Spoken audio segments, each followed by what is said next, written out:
सबैलाई नमस्कार। म अर्जुन भुसाल।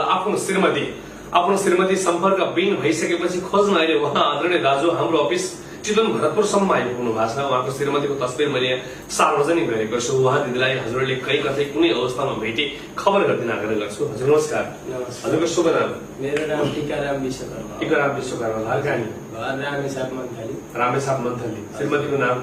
रमा कुमारी विश्वकर्मा। रमा कुमारी विश्वकर्मा। कति वर्षको हुनुहुन्छ? 35 वर्ष। 35 वर्षको। कसरी सम्पर्क बिन हुनुभयो? कहिलेबाट? काठमाडौँ आएको थियो। ऊ काठमाडौँ काम गरेर अन्त घर आऊ भनेर जोरपाटीमा गाडी चढ्न आएको। जोरपाटीमा आइसकेपछि 81 मोबाइल स्विच अफ गरेर 5:20 को टाइममा आएको। 5:20 अहिलेसम्म केही अत्तो पत्तो लाग्यो। पहिला पनि त्यसरी हिँड्ने केही बानी थियो? पहिला खासै त्यसरी त हिँड्दैन थियो। अस्ति दसैँभन्दा अगाडि चाहिँ माइत गएर 2 महिना बस्यो। उहाँको माइत कहाँ? उहाँको माइत चाहिँ यता हरिवन। हरिवन सरलाई।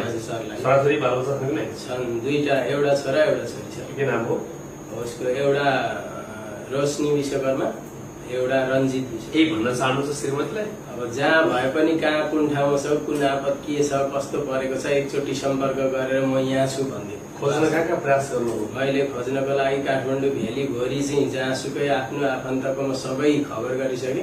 अनि उसलाई उहाँ माइतीतिर सबै माइतीको दाईहरू पनि आउनुभयो, सहयोग गर्नुभयो र उहाँको सानो बहिनी मसँग हिँड्नुभयो 2 दिन सँगसँगै खोज्नको लागि जताततै। अनि पुलिस रिपोर्टहरू पनि गरेको छु बौद्धमा। के नाम हो श्रीमतीको?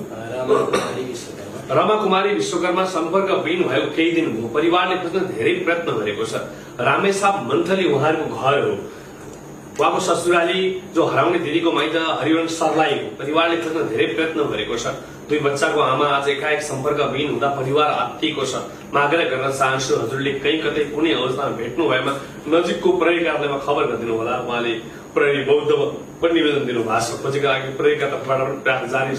म नेपालको भरपर्दो हाम्रो सुरक्षा निकाय नेपाल प्रहरीलाई सम्मान व्यक्त गर्दछु। आशा छ उहाँहरूको कारणले धेरैको जनजीवन बदलिएको छ। धेरैलाई नयाँ जीवन दिने प्रयत्न गर्ने राष्ट्र सेवक कर्मचारीहरूलाई सम्मान व्यक्त गर्दै हाम्रो तर्फबाट एउटा भएको प्रयासमा हजुरले साथ दिन आग्रह गर्छु।